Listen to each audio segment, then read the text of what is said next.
Her, nå skal jeg smake på en ting. Denne. Det lukter godt. Den er ganske god, den. Den lukter godt. Den er ikke smakt før. Den lukter... Lukter den ikke godt da? Den lukter sånn. Denne. Mango? Mango og Melon. melon, ja. Ok.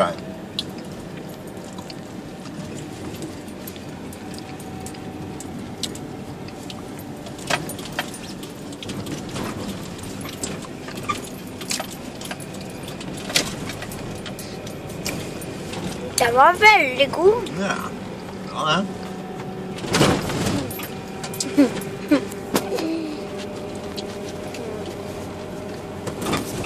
Denne ekstra mangomelon. Den er sukkerfri, saus til cherry. Ja, men kanskje lang nok den sekvensen der nå, tenker jeg. Og det er 2, 3,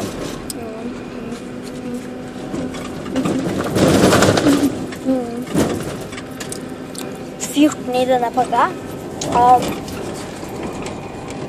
Og da er det alt 12.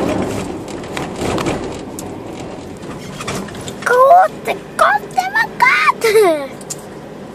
Og jeg skal lage en video når jeg smaker på is som jeg aldri har smakt før. Ha det!